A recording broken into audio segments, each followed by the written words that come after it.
morning, students. Welcome to lecture 5 of chapter 4, class 12. So today in this lecture we'll be discussing the two most important topics. The first being adjoint of a matrix and the second being inverse of a matrix. So if I talk about adjoint of a matrix A, then as you can see from the definition, that adjoint of a matrix A is the matrix obtained by replacing the elements of A with the corresponding cofactors of the element in determinant A and then taking its transpose. So basically मैं कुछ चीजें underline करना चाहूंगा which are the most highlighting factors in this definition. First of all, we have replacing the elements of A. Second, we have with the cofactors of the element in determinant A. And third, we have taking its transpose. That means ये तीन step बहुत जरूरी हैं किसी भी order की matrix का adjoint निकालने के लिए. कभी भी हमें किसी मैट्रिक्स का एडजॉइंट अगर निकालना हो, so in that case we'll be replacing the elements of that matrix with the corresponding cofactors of the element found in determinant of value of that matrix, and उसके बाद हम उसका ट्रांसपोज ले लेंगे. So this definition will be more clear by taking an example. Suppose मेरे पास ये एक matrix दी हुई है A and I need to find its inverse. See, so if this is basically A equal to 2, 5, 3, 7 and यहां से determinant A निकालना बहुत ही easy है, कुछ नहीं करना है. डिटर्मिनेंट वैल्यू क्या हो जाएगी? 2, 5, 3 and then we have 7. Right? ठीक है. सो ये डिटर्मिनेंट बन गया. अब क्या था कि करस्पॉन्डिंग एलिमेंट्स के कोफैक्टर्स निकालने, मतलब हर एक एलिमेंट का कोफैक्टर निकालना है. तो सबसे पहले कोफैक्टर निकालना हमने सीख ही लिया था लास्ट लेक्चर में. तो सबसे पहले अगर मैं इसकी बात करूं तो A11 will be the cofactor of the element found in first row and first column. So इसको हाइड किया और इसको हाइड किया, क्या हो जाएगा? ये 7 हो जाएगा. इसके साथ साथ -1 की पावर 1 + 1 रहेगा. पढ़ा था हमने कि cofactor of any element Cij or Aij, cofactor of any element Aij is represented by capital Aij and is equal to -1 raised to the power I plus j into Mij, where Mij represents the minor of the element small aij. Right? ये बात हम पढ़ चुके हैं. सो A11 ये हो जाएगा. Solve करना है 7. इन शॉर्ट जहां जहां मुझे पावर इवन मिलेगी वहां मैं साइन चेंज नहीं करूंगा, जहां जहां ऑड मिलेगी वहां मैं साइन चेंज करूंगा. सो A11 ये हो गया हमारा. A12 will be equal to, C 1 + 2 will become 3. That means sign change होना है. और 1, 2 means first row and first column, second column, first row and second column, first row and second column hide हो जाएगा. So 3 बचेगा और इसके आगे minus का साइन आएगा. Then we have A21. A21 2 + 1 is again 3. So we have minus sign and 21 means second row first column. So यहाँ पे हमने 5 लिख दिया. And A22 की अगर हम बात कर लें तो सेकेंड रो और सेकेंड कॉलम की बात कर रहे हैं. So 2 + 2 4 इवन पावर है, तो सिर्फ यहाँ पे 2 आ जाएगा.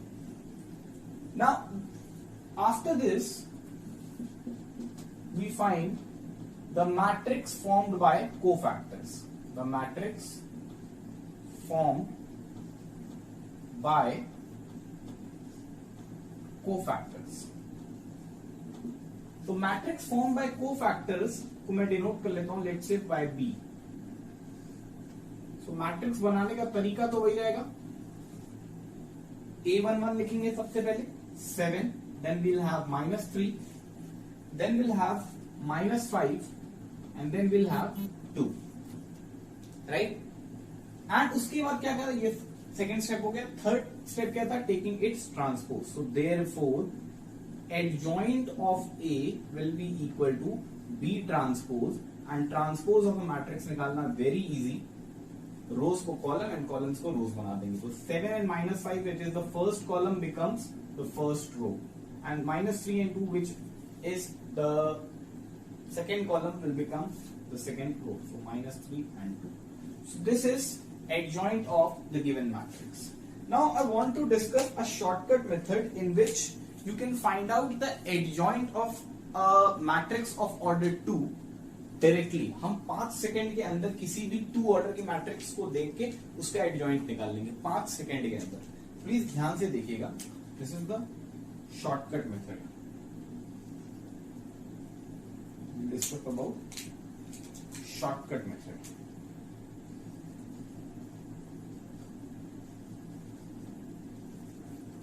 सपोज हमारे पास A11, A12, A21 and A22 ये एक 2 ऑर्डर की मैट्रिक्स दी हुई है और हमें इसका एडजॉइंट निकालना है. तो एडजॉइंट निकालने के लिए हम क्या करेंगे, इन दोनों को इंटरचेंज कर देंगे.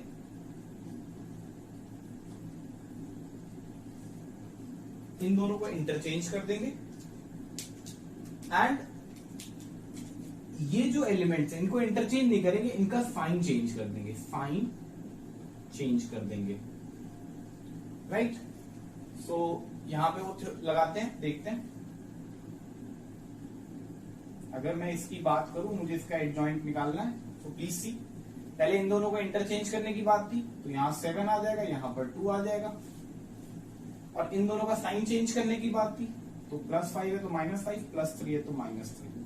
This will be the adjoint of A. और इसको हम वेरीफाई कर सकते हैं इस आंसर से. 7 7 -5 -5 -3 -3 2 एंड 2. तो ये एक शॉर्टकट मेथड है जिससे आप किसी भी 2 ऑर्डर की मैट्रिक्स का एडजॉइंट डायरेक्टली निकाल सकते हैं.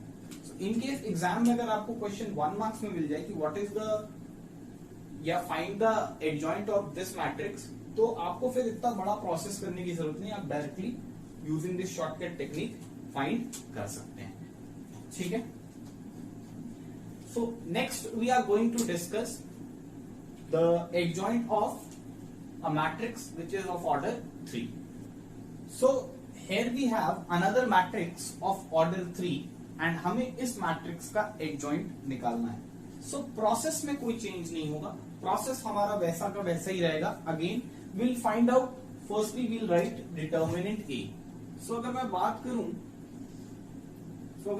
करूं determinant A की, so determinant A will be nothing but यही एलिमेंट्स होंगे 1 -1 2 2 3 5 -2 0 1. अब हम हर एक एलिमेंट का कोफैक्टर निकाल लेंगे. सो कोफैक्टर अगर मैं बात करूं, so A11 that means cofactor of the element lying in first row and first column. See अगर मैं साइन की बात करता हूं कि कब माइनस का साइन लगना है और कब प्लस का, जब इन दोनों का सम इवन आएगा तो प्लस का साइन यूज कर लेंगे हम लोग इस तरह से. उसके बाद में उसका माइनर लिखेंगे. और जब इन दोनों का सम ऑड आएगा तो माइनस का साइन यूज करने के बाद माइनर लिखेंगे. ठीक है. जैसे ये 1 + 1 है तो दिस इज इवन, तो हमें प्लस का साइन यूज करना है. और उसके बाद A11 के लिए माइनर निकालना है. What is minor? Minor is basically nothing, the determinant obtained by removing ith row and jth column. तो यहाँ पे फर्स्ट रो और फर्स्ट कॉलम को हटा के जो डिटर्मिनेंट मिलेगा. सो फर्स्ट रो और फर्स्ट कॉलम हमने हटा दिया. साइन पॉजिटिव है तो लिखना नहीं है. तो फर्स्ट रो फर्स्ट कॉलम हटाया तो वी गेट 3 5 0 and 1. सॉल्व कर लिया इसको. 3 into 1 becomes 3, 0 into 5 becomes 5, 3 minus 5 becomes -2. Then we'll have A12. Again अब ये 1 + 2 क्योंकि ये ऑड है तो हम लोगों ने माइनस का साइन लगा दिया. ठीक है. और माइनर कैसे मिलेगा? Minor will be obtained by removing first row and second column. So first row और सेकंड कॉलम को हाइड कर दिया. सो एलिमेंट्स मिले हमें 2, यहाँ पर 1, यहाँ पर 5 दिख रहा है और यहाँ पर -2. सॉल्व किया इसको. 2 into 1 becomes 2, -2 into 5 becomes -10. So 2 minus -10 will become 2 + 10, right? And 2 + 10 12 हो जाएगा. और आगे माइनस का साइन है तो ये आंसर आ जाएगा -12, right? Then we have A13. Again 1 + 3 even है तो प्लस का साइन है, लिखने की जरूरत नहीं होती प्लस का साइन, राइट? उसके बाद फर्स्ट रो और थर्ड कॉलम को हटा देते हैं तो 2 3 -2 और 0 मिलेगा. 2 3, minus 2 and 0. So 2 into 0 will become 0 and minus 2 into 3 will become minus 6. So 0 minus 6 will become 0 plus 6, that means 6. Similarly हम A21 निकालेंगे. अब मैं आपको ये प्रोसेस करके नहीं दिखा रहा हूं, मैं डायरेक्टली लिख लेता हूं. A21 की बात कर लेते हैं. A21 मतलब second row first column and 2 plus 1 3 है तो माइनस का साइन लगेगा ही. So second row first column को हटाए तो minus 1 into 1 will become minus 1 and 0 into 2 will become 0. Minus 1 minus 0 will become minus 1. Minus of minus 1 will give you answer plus 1. Right? A22 की बात कर लेते हैं. So second row second column 1 into 1 will become 1. Minus 2 into 2 will become minus 4. 1 minus minus 4 will become 1 plus 4, that means 5. और क्योंकि even है तो sign change नहीं होगा. Then A23 की बात कर लेते हैं. Second row third column 1 into 0 0, minus 2 into minus 1 2, 0 minus 2 minus 2, and क्योंकि ये 2 और 3, 2 plus 3 is 5 which is odd, तो आगे माइनस का साइन लगेगा. This will give you 2. ठीक है. फर्दर A31 कैलकुलेट कर रहा हूं मैं. If I talk about A31, that means third row first column, so minus 1 into 5 minus 5, 3 into 2 6, minus 5 minus 6 will give you minus 11, right? minus 11 आ गया हमारे पास. And 3 plus 1 4 है तो साइन चेंज करने की जरूरत नहीं है क्योंकि इवन आ रहा है सम. Then we'll have A32. So third row second column 1 into 5 5, 2 into 2 4, 5 minus 4 1, and 3 plus 2 5. So minus 1 की पावर 5 माइनस होता है तो माइनस साइन लगा दिया. ठीक है, तो ये minus 1 आ गया. लास्ट है A33 which is again 3 plus 3 even है, साइन चेंज करने की जरूरत नहीं है. थर्ड रो थर्ड कॉलम हटाया 1 into 3 3, 2 into minus 1 minus 2, 3 minus minus 2, 3 plus 2 that means 5. So here we have calculated all the cofactors for the elements in determinant A. Now the matrix formed by the cofactors will be, B से denote कर लेते हैं इसको, B से denote कर लेते हैं. सो सबसे पहले A11 आएगा विच इज माइनस 2, फिर A12 आएगा विच इज माइनस 12, फिर A13 आएगा विच इज 6, फिर A21 आएगा विच इज 1, A22 आएगा विच इज 5, A23 आएगा which is 2, and A31 which is minus 11, then we'll have minus 1 and then we'll have 5. So ये हमारा मैट्रिक्स आ गया which is formed by the cofactors. Next हमने बात की थी कि जो एडजॉइंट A होता है वो इस मैट्रिक्स का ट्रांसपोज होता है. So यहाँ पे लिख लेता हूं मैं, therefore adjoint of A will be equal to B transpose, and B transpose हमारे लिए निकालना कोई बड़ी बात नहीं है. क्यों नहीं है? क्योंकि बस फर्स्ट कॉलम को फर्स्ट रो बनाना है. So minus 2 1 and minus 11, minus 2 1 and minus 11. Then we'll have minus 12 5 and minus 1, minus 12 5 and minus 1. Then we'll have 6 to 5, 6 to 5. So ये जो चीज है इसने हमें एडजॉइंट दे दिया A का. So in this way we can find the adjoint for a matrix of order 3. Next important thing is कि इससे पहले वाली मैट्रिक्स में जो कि ऑर्डर 2 क्रॉस 2 की थी उसमें हमने एक शॉर्टकट मेथड भी पढ़ा था. तो वो शॉर्टकट मेथड सिर्फ और सिर्फ ऑर्डर 2 की मैट्रिक्स में एप्लीकेबल है, ऑर्डर 3 की मैट्रिक्स में एप्लीकेबल नहीं है. ऑर्डर 3 की मैट्रिक्स का जब भी हमें एडजॉइंट निकालने को आएगा तो हम ऐसे ही निकालेंगे. सो आई गेस ऑर्डर 3 की मैट्रिक्स का एडजॉइंट हम सब अब निकाल सकते हैं. So next we'll study some properties for adjoint of a matrix. So the first important point is that A into adjoint of A is equal to adjoint A into A is equal to determinant of A into IN. IN से मेरा कहने का मतलब है IN denotes basically an identity matrix of order n. क्योंकि हमें order 3 की matrix से ऊपर डील करना नहीं है, सो हम ऑर्डर 3 की मैट्रिक्स कंसिडर करेंगे। तो that means in that case in की जगह i3 भी आ जाएगा, i3 आ जाएगा। ठीक, तो ये रिलेशन इन जनरल in तक ले भी जा सकता है। ठीक है, so let A be equal to, हम एक मैट्रिक्स मान लेते हैं जिसके एलिमेंट्स हैं A11, A12, A13, A21, A22, A23, A31, A32, A33। ठीक है, तो ये हमारे पास एक मैट्रिक्स है A।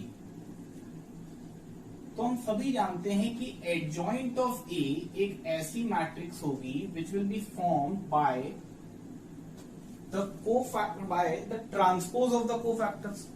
सो अगर पहले इस एलिमेंट की बात करें तो इसका ट्रांसपोज A11 होगा, इसकी बात करें तो इसका ट्रांसपोज कैपिटल A12 होगा, लेकिन उसके बाद तो हमें इसका ट्रांसपोज करना है, तो कैपिटल A12 यहां नहीं आएगा, इस जगह पे आएगा।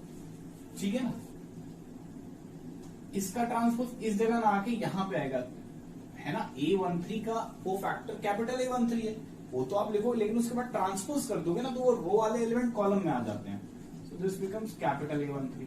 Again we will have A21, A22 and then capital A23, further A31, A32 and A33, right? So ये हमने एडजॉइंट A लिख लिया। अब हमें एक प्रोडक्ट लेना है, A इंटू एडजॉइंट A निकालें चाहे एडजॉइंट A इंटू A निकालें, बात एक ही आनी है।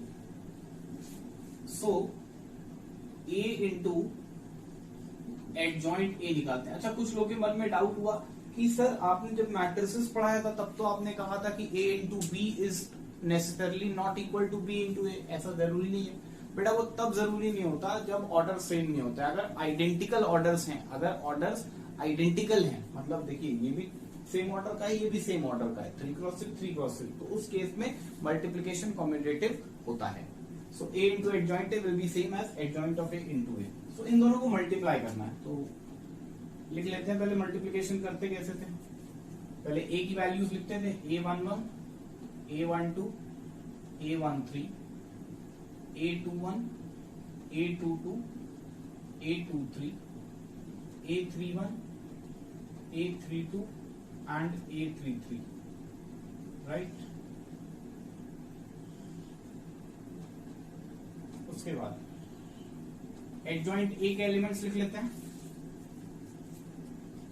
A11, A21, A31, A12, A22, A32, A13, A23 and A33, right?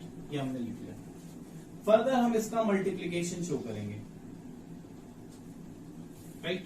Multiply करने का तरीका आपको पता था, फर्स्ट मैट्रिक्स के एलिमेंट्स अलोंग द रो और सेकेंड मैट्रिक्स के elements along the column multiply होते थे। सो पहली मैट्रिक्स में हम इस तरह से जाएंगे और दूसरी मैट्रिक्स में हम along the column. So A11 into capital A11 plus A12 into capital A12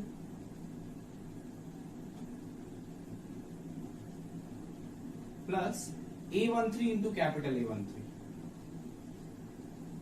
ये पहला एलिमेंट मिल गया। दूसरा एलिमेंट यहां चाहिए, तो फर्स्ट रो सेकेंड कॉलम को मल्टीप्लाई करेंगे, first row and second column. So will have A11 into capital A21 plus A12, I guess, हाँ, A12 into capital A22 plus A13 into capital A23, right? और इस place पे जो element चाहिए, it mean first row and third column. So A11 into capital A31 plus A12 into capital A32 plus A13 into capital A33, right? So ये पहली रो के elements आ गए। फिर सेकेंड रो पे आते हैं, यहां पर जो एलिमेंट होगा वो क्या होगा, A21 होता है, तो दैट मीन्स सेकंड रो और फर्स्ट कॉलम को मल्टीप्लाई करेंगे, फटाफट मल्टीप्लाई कर लेते हैं।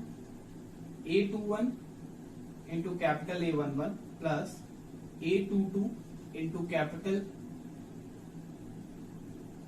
A12 plus A23 into capital A13।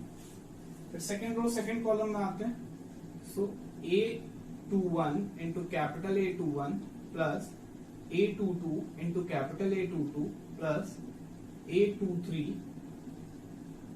Into capital A23, right. ठीक है, और यहां पे अगर हम बात करें तो सेकेंड रो और थर्ड कॉलम मल्टीप्लाई हो जाएगा, so A21 into capital A31 plus A22 into capital A32 plus A23 into capital A33, right. ये मल्टीप्लीकेशन हो गया, clear.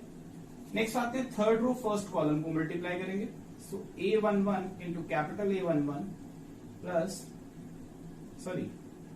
Third row and first column A31 हो जाएगा यहाँ पे, plus A32 into capital A12 plus A33 into capital A13, right. फिर हो जाएगा ये A32 है, that means third row and second column, so A31 into capital A21 plus A32 into capital A22 plus A33 into capital A23, right? And lastly we'll have third row and third column, so that means A31 into capital A31 plus A32 into capital A32 plus A33 into capital A33, right? So ये तो हमने multiply कर लिया। अब अगर आपको थोड़ा बहुत हम लेक्चर 4 की तरफ चलते हैं, सो मैंने आपको बताया था लेक्चर 4 में कि ये जो वैल्यू है this is nothing but determinant of it. If you remember that A11 into capital A11, मैंने आपको ये बताया था कि किसी एलिमेंट को उसके कोफैक्टर से मल्टीप्लाई करें अलोंग एनी वन रो, हर एक एलिमेंट को उसके कोफैक्टर से मल्टीप्लाई करके ऐड करिए तो that will give you the determinant value. इस पे हमारी बात हुई थी, तो ये डिटर्मिनेंट ए है, this is also determinant A, and इसकी बात करें तो ये भी डिटर्मिनेंट ए है, ठीक। एंड ये जो बाकी एलिमेंट्स हैं ये सारे के सारे जीरो हैं, ये सारे के सारे जीरो है। मतलब अगर आप किसी पर्टिकुलर रो के एलिमेंट को किसी दूसरे रो के कोफैक्टर से मल्टीप्लाई करेंगे और ऐड करेंगे तो रिजल्ट जीरो आएगा। अगर आपको विश्वास ना हो तो आप किसी भी क्वेश्चन को पिक करके ये चीज ऑब्जर्व कर सकते हैं, बिल्कुल सॉल्व करिएगा, जीरो आएगा, राइट। तो ये तो बात होगी। अब हम क्या करते हैं, this can be written as, अगर ठीक से देखा जाए इसको हम लिख सकते हैं डिटर्मिनेंट ऑफ ए, कॉमन निकाल लिया हमने, डिटर्मिनेंट एक वैल्यू ही तो होगी, राइट। जैसे के कोई वैल्यू होती है, के बाहर आ गया और ये एक मैट्रिक्स आ जाएगी। रिमेंबर ये मैट्रिक्स है, डिटर्मिनेंट से जब कॉमन निकालते थे तो जितनी बार कॉमन निकालते थे, पहली रो से कॉमन निकाला तो पावर 1 में रहेगी, 2 रो से कॉमन निकाला तो पावर 2 में, 3 रो से कॉमन निकाला तो पावर 3 में आएगी। बट ये मैट्रिक्स से कॉमन निकला है, सो बस एक बार कॉमन निकल गया और यहाँ पर देखिए 1 0 0 0 1 0 0 0 1, and this is what, nothing but an identity matrix of order 3. So this is determinant of A into I3, ठीक है। सिमिलरली अगर हम बात करेंगे मैट्रिक्स ऑफ ऑर्डर n की, nth ऑर्डर की मैट्रिक्स लेंगे तो बात आ जाएगी कि A into adjoint A is equal to adjoint of A into A is equal to determinant of A into IN, where IN represents an identity matrix of order n, right? So next we'll be discussing another important property, and इस property पे based question for sure है कि आ सकता है, MCQ के form में आ सकता है 1 मार्क्स में, that adjoint determinant of adjoint A is equal to determinant of A into raise to the power n-1। See ये इसी प्रॉपर्टी पे बेस्ड है, हम इसी प्रॉपर्टी को पिक करते हैं। अभी अभी हमने पढ़ा that A into adjoint of A is equal to determinant of A into I raised to the power n, right? Into I raised to the power n. ठीक है, कोई दिक्कत की बात नहीं होनी चाहिए। अच्छा लिसन टू मी, मैं क्या करता हूं, मैं डिटर्मिनेंट ले लेता हूं दोनों side. So a into adjoint a का determinant will be equal to determinant of this particular value, determinant of a into I raise to the power n। ठीक है, क्लियर? नाउ हम ये बात जानते हैं कि determinant of A B, determinant of A into B is equal to determinant of A into determinant of B. मैंने properties में डिस्कस किया होगा, स्पेसिफिकली नहीं किया होगा, बट हाँ किसी क्वेश्चन में जरूर डिस्कस किया होगा that determinant of A into B is basically nothing but determinant of A into determinant of B. So ये प्रॉपर्टी हम यहाँ अप्लाई कर लेते हैं। This can be written as determinant of A into determinant of adjoint A, right? अब मेरी बात सुनिएगा, मैं इस डिटर्मिनेंट ए वाली जो ये वैल्यू है इसको एक डिटर्मिनेंट से see this is basically nothing but a constant, for example के, ये कोई डिटर्मिनेंट हुई एक वैल्यू ही तो होती है। सो बेसिकली ये कुछ नहीं है, ये कांस्टेंट है, और इस कांस्टेंट को हम जब बाहर निकालेंगे वो भी किसी nth ऑर्डर की मैट्रिक्स से, मतलब उसमें n नंबर ऑफ रोज होगी। मैंने आपको बताया था जितनी बार आप रोज से कॉल बाहर निकालते हो उतनी बार उतनी पावर रेज होता है। एक बार बाहर निकाला तो एक पावर में आएगा, दो बार बाहर निकाला तो दो पावर में आएगा, तीन बार आपने कॉमन निकाला तो तीन पावर में आएगा। तो ऐसे तो n नंबर ऑफ रोज है ना, तो आप n टाइम्स बाहर निकालोगे, सो ये nth पावर में बाहर आएगा। This will be determinant a raise to the power n into determinant of an identity matrix of order in, right? अच्छा, so this means the determinant of a into determinant of adjoint A is equal to determinant of A raised to the power n, and identity matrix का जो determinant value होता है, determinant value associated to an identity matrix is always 1। यहाँ लिख लें, since in की value 1 होती है, नहीं होता है, निकाल के देख लो किसी भी ऑर्डर की डिटर्मिनेंट, किसी भी, अरे आप 3 ऑर्डर की हो, 4 ऑर्डर की हो, किसी भी ऑर्डर की आइडेंटिटी मैट्रिक्स है तो उसकी डिटर्मिनेंट वैल्यू 1 आएगी, राइट? सो देयरफॉर अब ये adjoint of A will be equal to determinant A raise to power n into 1 करेंगे तो बात तो वही मिलनी है। ये वैल्यू गई इधर तो डिवाइड में आ गई, which is nothing but determinant of A raise to the power n minus 1। इस पे बेस्ड एक क्वेश्चन जो एग्जाम में बन जाएगा वो इस तरह से बनेगा, if determinant a is equal to 3 then find determinant of adjoint a। ठीक है, वेयर ऐड कर देता हूं, वेयर a इज a matrix of order let's say 3 ले लेते हैं, ठीक है, ऑर्डर 3 का ही ले लेते हैं। सो कुछ दिक्कत नहीं है, फॉर्मूला में पता है एडजॉइंट ऑफ ए का जो डिटर्मिनेंट है वो क्या होता है, डिटर्मिनेंट ए की पावर n माइनस 1, और n क्या होता है यहाँ पे, n बेसिकली ऑर्डर होता है, तो यहाँ पे ऑर्डर कितना है, 3 है, तो n की जगह कितना आ जाएगा, 3 आ जाएगा। 3 माइनस 1 कितना होता है, 2 होता है, यानी डिटर्मिनेंट ए का स्क्वायर करना है, यानी 3 का स्क्वायर करना है। 3 का स्क्वायर जो ना निकल पाए बहुत गलत बात है, सिंपली आंसर क्या हो जाएगा, 9 हो जाएगा। सो ये 1 मार्क्स का क्वेश्चन बन जाता है एमसीक्यू में, राइट? सो ये हो गई हमारी second property. So now we will be discussing the third important property. तो थर्ड इंपॉर्टेंट प्रॉपर्टी जो है हमारी वो है that adjoint of adjoint A. अगर आपको एडजॉइंट ए के लिए एडजॉइंट निकालना है तो कैसे निकलेगा, तो adjoint of adjoint A is nothing but determinant A raise to the power n minus 2। Determinant A एक वैल्यू होगी, उसकी पावर n माइनस 2। n क्या होता है, ऑर्डर होता है मैट्रिक्स ए का, इनटू डिटर्मिनेंट ए। सो इस प्रॉपर्टी को हम प्रूव करेंगे, प्रॉपर्टी नंबर 3 है। फर्स्ट और सेकंड प्रॉपर्टी हम डिस्कस कर चुके हैं, थर्ड प्रॉपर्टी पे हम बात करने जा रहे हैं। सो अभी हम लोग ये बात तो जान गए कि for N E square matrix B,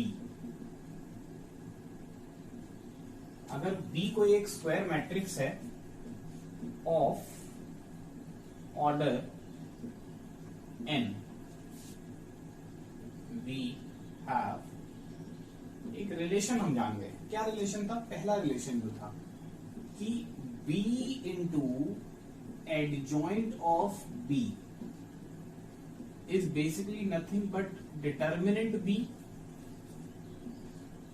into I raised to the power in, where n denotes order of the matrix, in मतलब identity matrix of order n, right? अब मैं एक काम करता हूं, क्योंकि मुझे थर्ड वाले प्रूफ में दिख रहा था एडजॉइंट ऑफ एडजॉइंट ए चाहिए था, मतलब अंदर तो कहीं ना कहीं एडजॉइंट ए ही चाहिए था। अरे एडजॉइंट ए तो चाहिए था ना, तो मैं एक काम करता हूं, बी की जगह पर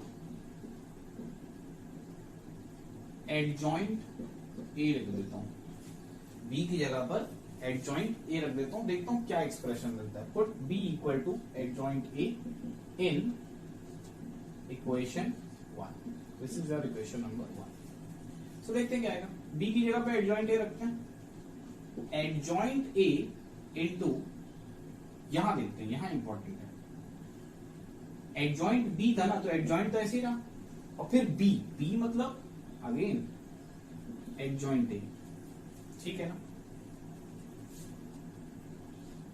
इज इक्वल टू, फिर बी की बात कर दो, बी तो अभी पता है हमें क्या लिखना है, एडजॉइंट ए लिखना है, आई एन। सबसे पहले तो ये इंपॉर्टेंट है समझना कि ये स्टेप हम समझते हैं, कुछ नहीं किया है, जहां जहां बी आया वहां वहां एडजॉइंट लिखा है मैंने, बी की जगह पे एडजॉइंट लिखते चले गए। क्लियर है? ये स्टेप सबको क्लियर है? Very good. नहीं है क्लियर तो आप रिवर्स करके देख सकते हैं, इसे कुछ नहीं किया आपने, ये हमारी फर्स्ट प्रॉपर्टी से था, उसके बाद हमने बी की जगह पर एडजॉइंट ए रख दिया है, right? Now next what we do is, अभी थोड़ी देर पहले मैं इसकी वैल्यू तो जानता था, अभी थोड़ी देर पहले मैं इसकी वैल्यू जानता था। क्या होती थी इसकी वैल्यू? एडजॉइंट ऑफ ए की वैल्यू होती थी determinant A raise to the power n-1 into I n. लोगों को अगर दिक्कत हो सेकेंड प्रॉपर्टी देख लें, सेकेंड प्रॉपर्टी से साफ साफ समझ में आ रहा है, ठीक है? ये वैल्यू तो रख दी। अच्छा तो और कुछ तो दिख नहीं रहा, तो ऐसे ही लिख दो, adjoint of A into adjoint of adjoint A, ठीक है? अब मैं काम करता हूं, क्योंकि मैं एक प्रॉपर्टी ए इंटू एडजॉइंट ए जानता था, तो मैं मल्टीप्लाई कर दे रहा हूं दोनों side, multiplying both sides by matrix A, multiplying both sides by A.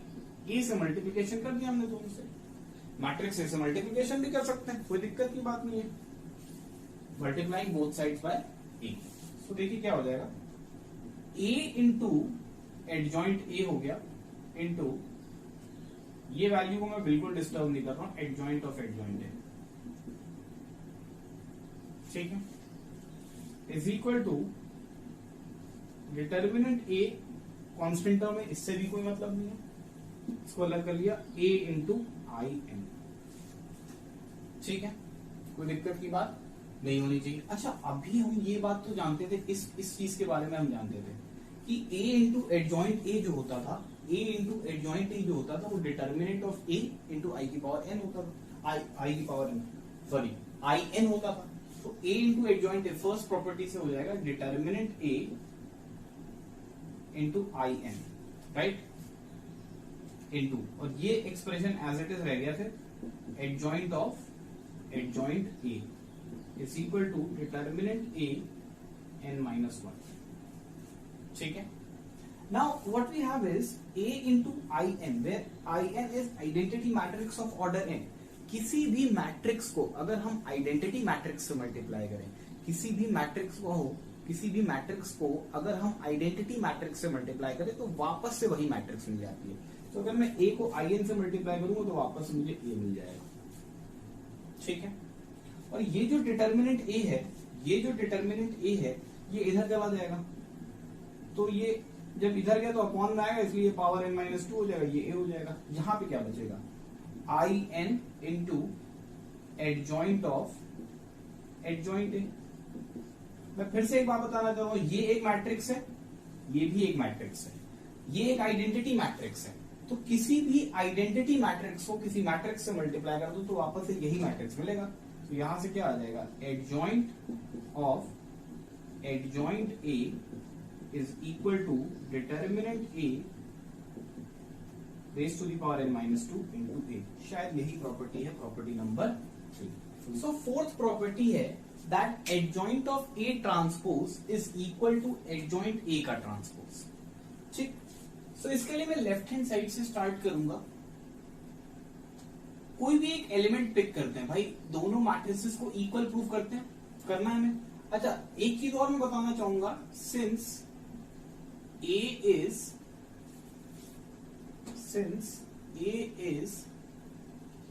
A square matrix of order n, therefore adjoint of A transpose की बात करें एंड एडजॉइंट ए के ट्रांसपोज की बात करें are also square matrices of order,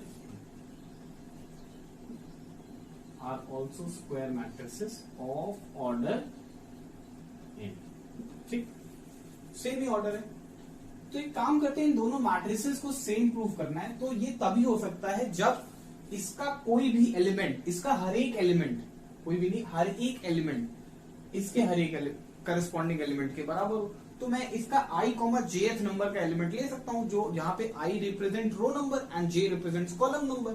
सो अगर मैं कह रहा हूं कि किसी पर्टिकुलर रो में और किसी पर्टिकुलर कॉलम में लाई करने वाला एलिमेंट इस केस में सेम आ जाए उसी पर्टिकुलर रो और उसी पर्टिकुलर एलिमेंट के, कॉलम में लाई करने वाले एलिमेंट के, तो हम कह सकते हैं कि दोनों मैट्रिसेस इक्वल है।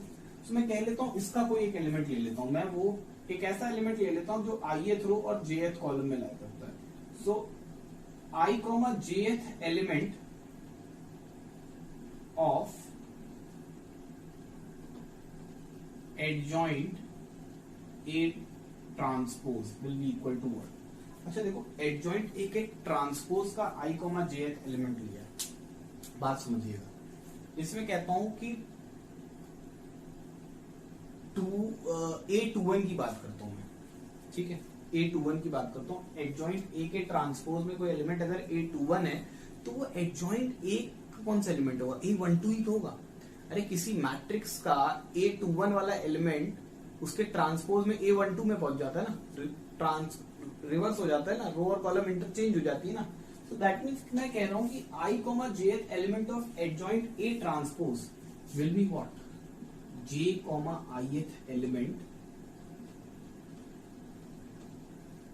of adjoint A transpose हटा दिया मैंने। और अगर मैं j, ith element की बात करूं adjoint A के, adjoint A के अगर मैं j, ith element की बात करूं तो एडजॉइंट ए का जो एलिमेंट होता है वो बेसिकली कैसे मिलता है, ट्रांसपोज से मिलता है। किसके ट्रांसपोज से मिलता है, matrices form by the cofactor of matrix A. तो j, ith एलिमेंट जो होगा एडजॉइंट ए का, क्या मैं ये कह सकता हूं कि वो कोफैक्टर होगा? कोफैक्टर तो होगा ही होगा, लेकिन ये कोफैक्टर क्या j, ith एलिमेंट का होगा? नहीं, कोफैक्टर से तो मैट्रिक्स बनती थी। जैसे मैं कहता था ना कि आपने एक मैट्रिक्स बना ली, ये बन गया कोफैक्टर वाली matrix A11, A21, A11, A12, A21, A22। लेकिन ये एडजॉइंट नहीं होती थी। एडजॉइंट कैसे मिलती थी, जब आप इसका ट्रांसपोज करते थे। तो A11, A21, A12 और A22, ठीक है। तो अगर मैंने सपोज j, ith एलिमेंट ले लिया, जैसे मैंने ये ले लिया A12, सो A12 जो है एडजॉइंट ए का एलिमेंट जो है वो अगर हम देखा जाए तो कोफैक्टर है किसका, A1, 2 हो गया ये कोफैक्टर यहाँ, और A12 क्या है, कोफैक्टर है। किसका कोफैक्टर है, किसका कोफैक्टर है, जो मैट्रिक्स ए रही होगी उसमें जो A12 वाला एलिमेंट रहा होगा उसका कोफैक्टर। तो that means j, ith element of adjoint ए जो है वो कोफैक्टर है i, jth element of A, ठीक है। और i, jth element of A जो होगा वो उसका जो कोफैक्टर होगा उसको मैं लिख सकता हूं कि वो डेफिनेटली बात है कि कोफैक्टर होगा of j comma ith element. Reverse कर देंगे, इंटरचेंज कर दिया हमने, i comma jth element of a, तो उसको j कॉमा ith एलिमेंट जब बोल देंगे तो वो a ट्रांसपोज का हो जाएगा। अरे a ट्रांसपोज का हो जाएगा। और अगर मैं बात करूं j comma ith element of a transpose की, cofactor of j comma ith element of a transpose, तो a ट्रांसपोज का j कॉमा ith एलिमेंट, ये डेफिनेट सी बात है कि i कॉमा jth एलिमेंट हो जाएगा। भाई कोफैक्टर है ना j comma ith element a transpose का, ठीक है ना। अब इसका जब रो और कॉलम इंटरचेंज कर लेंगे तो a ट्रांसपोज का एडजॉइंट मिल जाएगा हमें, i comma jth element of adjoint of a transpose. ठीक, तो हमने क्या देखा कि i comma jth element of adjoint a का transpose is basically equal to i comma jth element of adjoint a transpose, right. So ये हर एक एलिमेंट लो, जैसे आपने 1 कॉमा 2 ले लिया, जैसे a12 की बात कर लेंगे तो फिर वो a12 इसमें भी आएगा। अगर आपने a22 की बात कर ली तो a22 भी सेम हो जाएगा। a31 की बात कर ली तो इधर भी 31 वाला एलिमेंट सेम आएगा। तो ऐसे तो हर एक एलिमेंट सेम आ जाएगा ना किसी भी मैट्रिक्स में, किसी भी स्क्वायर मैट्रिक्स के केस में। तो हर एक एलिमेंट क्योंकि इक्वल आ रहा है तो दैट मीन्स ये दोनों मैट्रिसेस इक्वल प्रूव हो गए। Adjoint of A transpose is equal to adjoint of A का transpose, hence this is the final result we have. So these were the properties related to adjoint of a matrices. इतना important fourth property नहीं है but आपको पता होनी चाहिए, तो मैंने डिस्कस कर ली, right. Next will be moving towards our next topic. Inverse of a matrix is basically a matrix which when multiplied by a matrix of same order gives an identity matrix of same order. That means कि अगर हमारे पास दो matrices हैं A and B such that of same order, दोनों square matrices of same order such that उनका जो product है वो basically identity matrix के बराबर है। That means if A and B are square matrices of same order such that A into B is equal to I, then हम ये बात कहते हैं कि B is the inverse of A. B is the inverse of A. Right? So inverse of a matrix is nothing but a matrix which when multiplied by that matrix gives an identity matrix of the same order. That means अगर हमारे पास एक matrix A है और हम एक ऐसी matrix B निकाल लें जिसे जब A से मल्टीप्लाई किया जाए तो आंसर आइडेंटिटी मैट्रिक्स मिले, तो हम ये कहते हैं कि B जो है वो A का इनवर्स। कुछ प्रॉपर्टीज होती है इनवर्स, इसमें हम बात करते हैं। सबसे इंपॉर्टेंट प्रॉपर्टी होती है कि इनवर्स जो होता है किसी भी मैट्रिक्स का वो यूनिक होता है। इस चीज को मैं प्रूफ करने के लिए मैं कह देता हूँ कॉन्ट्रडिक्शन मेथड यूज करेंगे। लेट अस कंसिडर कि यूनिक नहीं होता। Let us consider that inverse of a matrix A are B and C। मान लो भाई यूनिक अगर नहीं होता है तो दो तो होंगे, कम से कम दो इनवर्स एग्जिस्ट कर रहे हैं, तभी तो आप कह रहे हैं कि यूनिक नहीं। तो B और C दोनों उसके इनवर्स है। तो दिस इम्प्लाइज अगर B इनवर्स है तो इसका मतलब हो गया कि A into B is equal to B into A is equal to I। And अगर C इनवर्स है तो मतलब A into C is equal to C into A is equal to I। ठीक है ना, क्लियर है ना। बात ये हो जाती है अगर A इंटू B भी I के बराबर, A इंटू C भी I के बराबर, दिस इम्प्लाइज कि AB जो है वो AC के बराबर, राइट। उसके बाद हम लोग लेफ्ट कैंसिलेशन लॉ लगा लें तो B इक्वल टू C आ गया। यानी ये जो आपने दो अलग अलग इनवर्स कहे थे ना, ये तो दोनों बराबर आ गए ना। तो B is equal to C, that means हम ये कह सकते हैं ये जो हमने दो अलग अलग इनवर्स करे थे ये दोनों के दोनों सेम ही है। That's why we say that inverse of a matrix is unique, right. Next important property is that A inverse का जब आप इनवर्स निकालते हैं, मतलब किसी भी मैट्रिक्स का जिसका आपने इनवर्स निकाला उसका फिर से इनवर्स निकालते हैं, तो वापस से वही मैट्रिक्स मिल जाती है. That means A inverse, then again if you calculate the inverse of that matrix, then you will get back the same matrix. You get back the same matrix. That means A inverse का जो inverse होता है वो वापस से A होता है. इसका रीजन बहुत आसान है. If A inverse is the inverse of matrix A, then हम ये बात जानते हैं कि A into A inverse definitely I के बराबर है, right? Now since A and A inverse दोनों सेम ऑर्डर के होते हैं, आर ऑफ सेम ऑर्डर. अभी हमने थोड़ी देर पहले कहीं ना कहीं मैंने ये पॉइंट बताया था कि अगर दो मैट्रिक्सेस सेम ऑर्डर की तो उनका मल्टीप्लिकेशन कॉम्यूटेटिव होता है. So this implies that A inverse into A ये भी I के बराबर होगा. तो अगर मैं A इनवर्स की बात करूं तो A इनवर्स से जब मैं A को मल्टीप्लाई कर रहा हूं तो वापस से आइडेंटिटी मैट्रिक्स मिल रही है कि नहीं मिल रही है. दिस इंप्लाइज कि A इनवर्स का जो इनवर्स है वो क्या है, वो A है. भाई A इनवर्स से हम क्या मल्टीप्लाई करके हमें आइडेंटिटी मैट्रिक्स मिले, वो A मल्टीप्लाई होगा ना.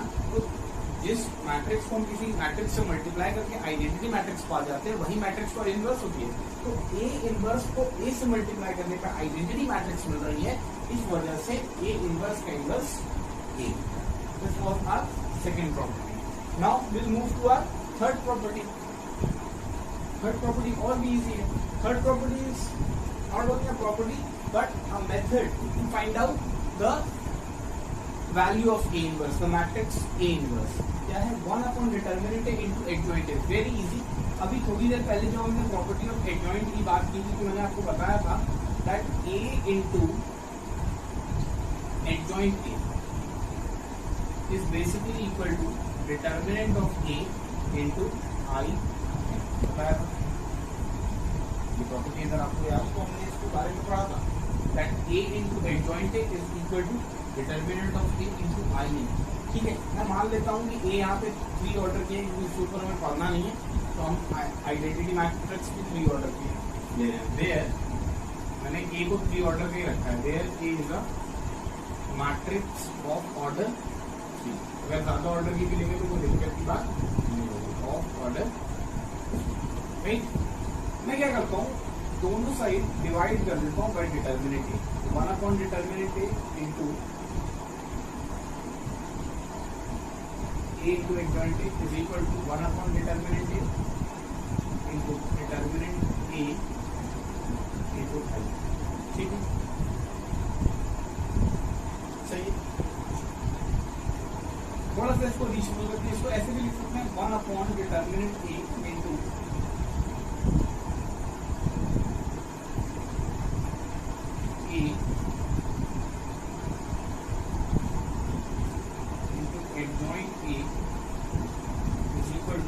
कैंसिल आउट हो गया. ये हमें आई मिल गया. ठीक है, तो एक तरह से हमने क्या देखा, अगर मैं बात करूं तो ये ए बाहर कर लेते हैं. ठीक है, फिर हो जाएगा adjoint of A upon determinant A. इसको एक साथ कर लेते हैं और ये जब मल्टीप्लाई हो रहा है ए से तो हमें आई मिल रहा है. तो कहने का क्या मतलब है, या फिर कॉम्पिटेटिव होता है तो ऐसे भी लिख सकते हैं A into adjoint of A upon determinant A is equal to I. यानी आपने ए से क्या मल्टीप्लाई किया कि आपको आई मिले. ए से आपने ये मल्टीप्लाई किया तब जाके आपको आई मिल गया. तो ए से जिस मैट्रिक्स को मल्टीप्लाई करने पर आई मिलता है वही मैट्रिक्स को इनवर्स होता है. मतलब ये क्या है, ये ए इनवर्स है. देयरफॉर ए इनवर्स जो है वो हमारा क्या हो जाएगा, adjoint of A upon determinant A. तो यही फॉर्मूला मैंने लिखा है, A inverse equal to 1 upon determinant of A into adjoint A. So further अब हमें जब भी कोई 3 ऑर्डर की मैट्रिक्स की होगी या 2 ऑर्डर की मैट्रिक्स की होगी और हमें उसका इनवर्स निकालना होगा तो हम सबसे पहले उसका एडजॉइंट कैलकुलेट करेंगे. एडजॉइंट कैलकुलेट करना हम सीख चुके हैं बहुत अच्छे से. ठीक, एडजॉइंट कैलकुलेट करने के बाद एडजॉइंट के हर एक एलिमेंट को डिटर्मिनेंट ए से डिवाइड कर देंगे. सिंपल सी बात है. जैसे for example I would like to take one question. छोटा सा एग्जाम्पल लेना चाहता हूँ. जैसे एक मैट्रिक्स ए है 2, 3, 5 and 6, ठीक है। तो सबसे पहले बताइए इसका एडजॉइंट क्या होगा। एडजॉइंट ए टू ऑर्डर का शॉर्टकट मेथड से लिखना सिखाया मैंने, क्या बताया था, दोनों को इंटरचेंज करा दो, ये 6 हो गया, ये 2 हो गया, और इन दोनों का साइन चेंज करा देते हैं, ये -3 और ये -3, एडजॉइंट ए आ गया। अब अगर ए इनवर्स निकालना है तो डिटर्मिनेंट से डिवाइड कर देंगे हर एक एलिमेंट को। यहाँ से अगर हम देखें तो डेल्टा की वैल्यू क्या आ जाएगी, 6 × 2 12, 5 × 3 15, 12 - 15 दैट मींस -3, यानी हर एक एलिमेंट -3 से डिवाइड हो जाएगा। तो 6/-3 will give you -2, -3/-3 will give you 1, -5/-3 will give you 5/3, and 2/-3 will give you -2/2. So ये वैल्यू आ गई हमारी A इनवर्स की। In similar way we can find out the A inverse for a matrix of order 3. Process same रहेगा। First of all we'll calculate adjoint of A and then we'll divide each element of adjoint A by the determinant value of A. So that was all for today. We'll meet in lecture 6 of chapter determinants to discuss further more about this topic. Till then, have a very nice day. Thank you so much.